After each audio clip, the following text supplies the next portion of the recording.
Mom, it's about what happened today at the hospital. That's not acceptable. Who do you think you are? What? Come on, Mom. Not what. I'm obviously referring to you ranting and raving at my wife. Throwing around nonsense accusations like Jason ended up like this because of you, and it's all your fault at her. Nonsense. It's true, and you know it. If she hadn't been driving dangerously, you never would have gotten hurt. You're a paraplegic because of her. I told you that's not true. How many times do I have to say the same thing? We were parked up by a crossing when someone asleep at the wheel crashed into us from behind. Neither me nor Ella did anything wrong. But if there was no accident, you'd still be a normal person, wouldn't you? I can't help but vent my anger. It's only natural. I'm your mother. A normal person? Are you saying I'm not a normal person? In any case, I need you to stop giving my wife a hard time. It wasn't her fault, and she feels awful enough without getting it in the neck from you. She got injured herself, you know. I don't give even 1/10 of a damn about someone else's kid. You're the one I'm worried about, Jason. You're my only boy. Someone else's kid? That's my wife you're talking about. Are you aware we're married? That makes her family. Family! Anyway, I'm fully capable of getting by and earning a living even if I'm in a wheelchair. So you really don't need to worry about me. Fine, have it your way. Oh, how ungrateful. To think I'm kind enough to worry about you, and this is the thanks I get.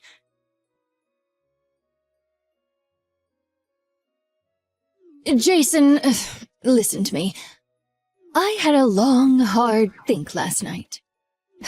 And I decided it would be better if me and you never had anything to do with each other ever again. I think we should cut all ties, son. What? It's time to address the elephant in the room, son. You're a cripple.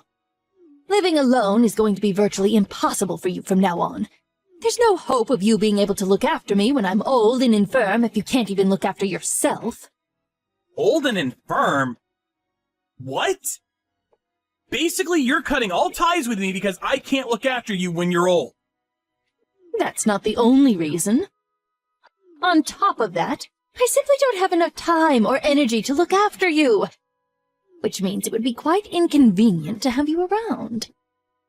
I'm already getting old, you know. My knees creak, my hips ache. I'm no spring chicken.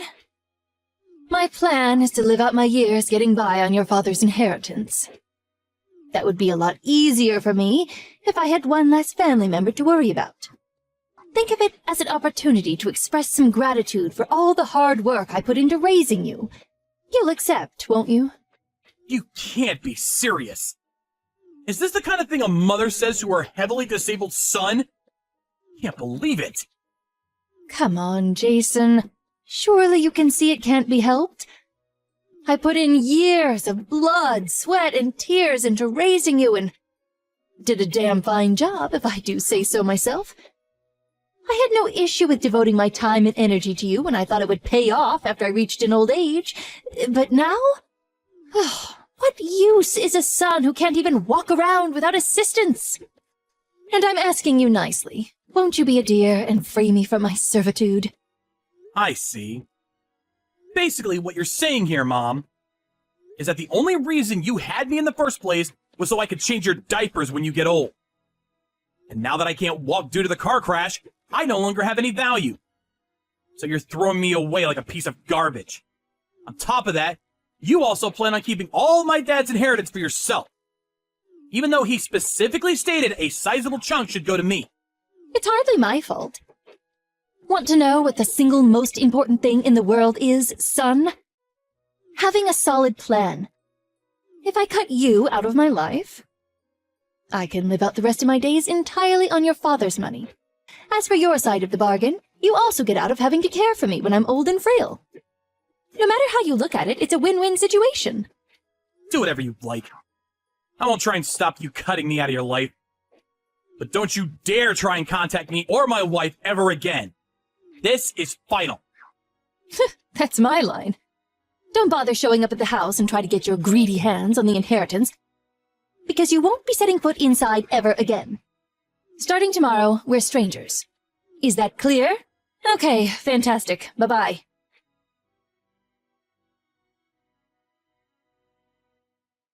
Jason! You came to the house today, didn't you? I warned you!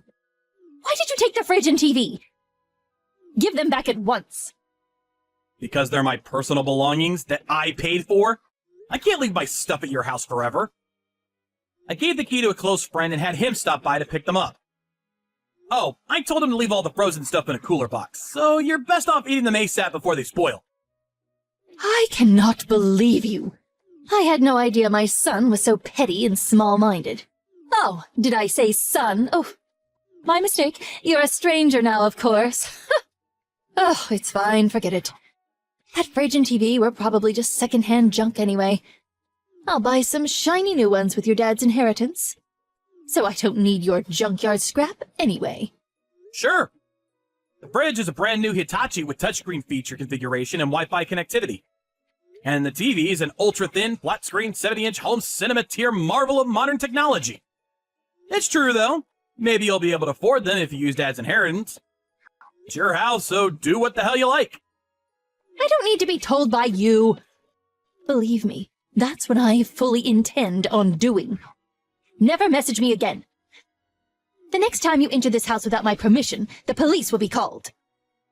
I hate to break this to you, but you're the one who contacted me. Jason! What?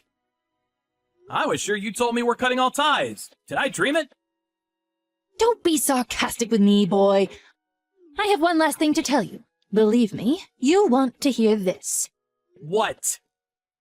I threw away all the stuff in your room. You did what now? Think about it. There was no reason for me to keep a complete stranger's belongings lying around in my house. Yesterday was a combustible garbage day, and today was large refuse. Which means that in just 2 trips from the garbage collectors, all your stuff is gone forever. How lucky am I? Does that also include the cards in the cardboard boxes? Probably. I threw everything away after all. Oh no, there weren't items of immense sentimental importance in those boxes, were there? Oh, what a shame. I'm choking for you here. I'm so sorry. Tragically for you, though, I threw them out yesterday. So there's no way of reclaiming them now. I threw away your luggage, too. With this, the cutting of ties is complete. Now we really are complete strangers. Now, for one last time, never message me again. You really went and did it this time, huh? What? Did you really throw away Dad's inheritance? Inheritance? What are you talking about? His collection. Oh man, you really went and did it this time. Each and every item in those boxes currently sells for somewhere in the vicinity of $400 to $1,600. He didn't own a single thing that wasn't worth something. Plus, he had absolutely tons of stuff. That stuff was worth tens of thousands of dollars in total. And that's a conservative estimate. I wouldn't be unreasonable to put the combined total at over $75,000. What? What are you talking about? You're lying. Those boxes are full of nothing but silly kids' games. Junk! There's a premium on junk like that in certain circles.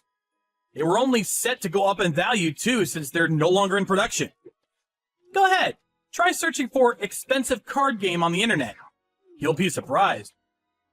Chances are the majority of results you'll get were the things in the boxes you just threw away.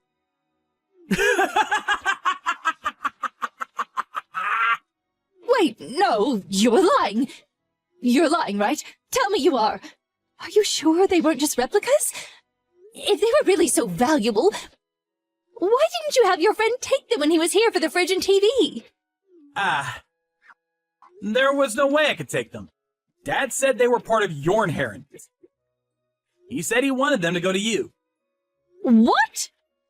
You know how Dad had a bit of a hoarding habit? Well, before he died, he divided up all the stuff that could be sold at a decent price between the family and wrote it in his will. To me, he left all of the heavier, more unwieldy antiques. To you, he left the lighter, easy-to-sell card games. What? This is the first I've heard of it. Of course it is.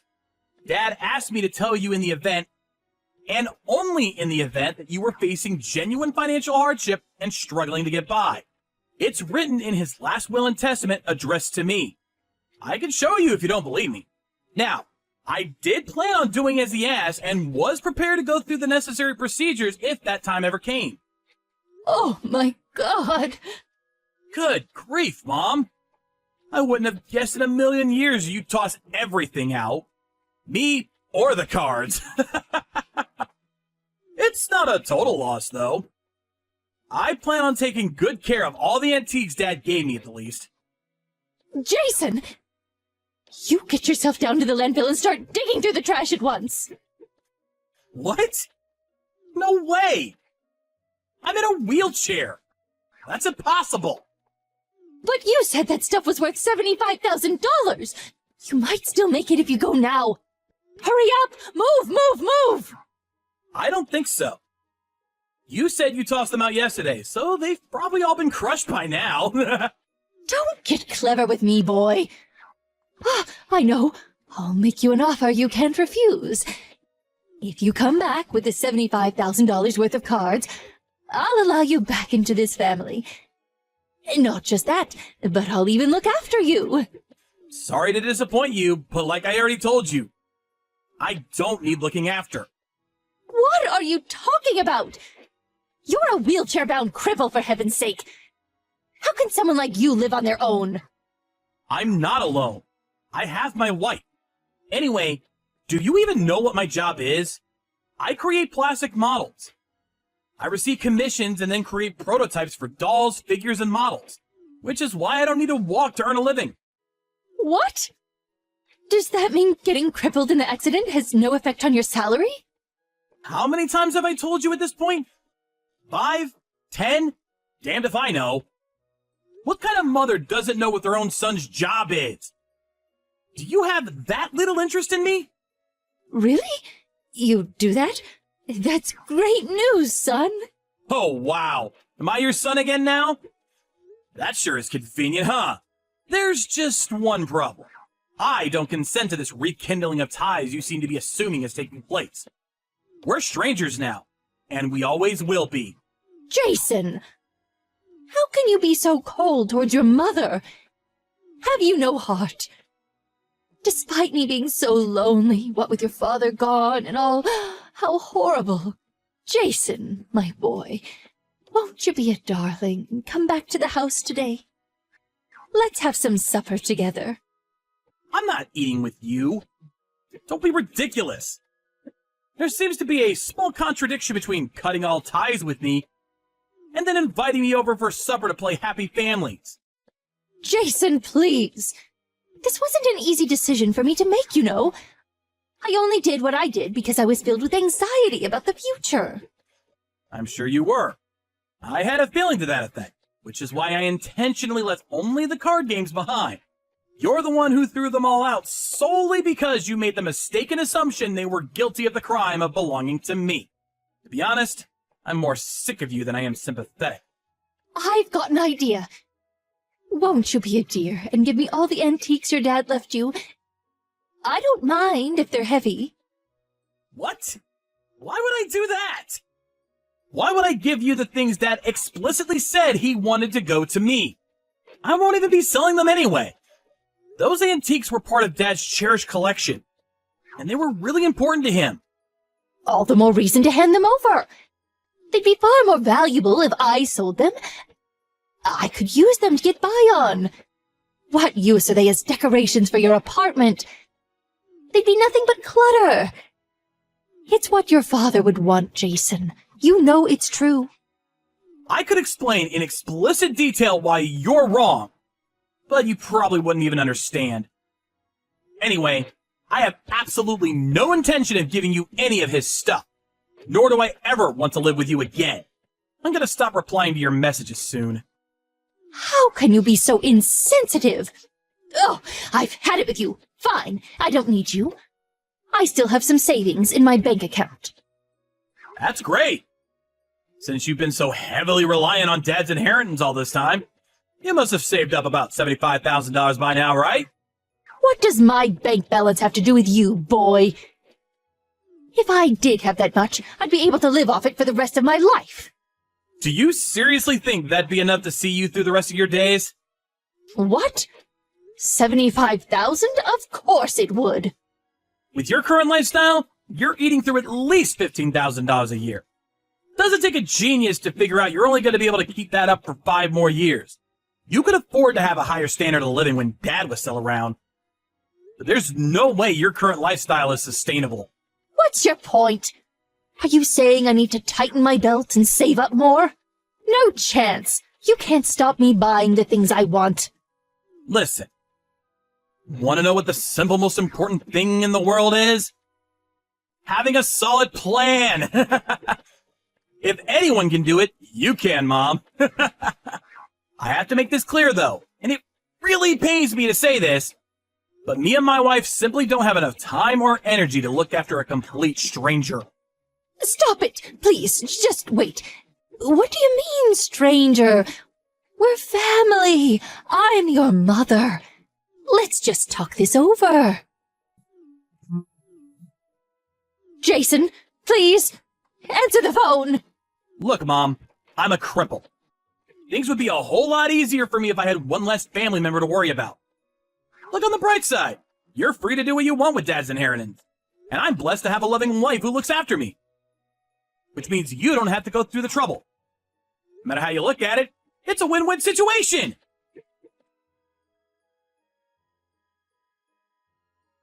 Apparently after that, much to my astonishment, my mom ran to the landfill on her own and entered illegally by climbing over the back fence in a frenzied panic. When she was brought to my apartment in the back of a police car, she was covered head to toe in garbage juice. It smelled something like a mixture between sewage and rotting flesh. Of course, being strangers now, I firmly rejected my responsibility and sent her back on her way with those 2 unfortunate policemen who had to tolerate the stench.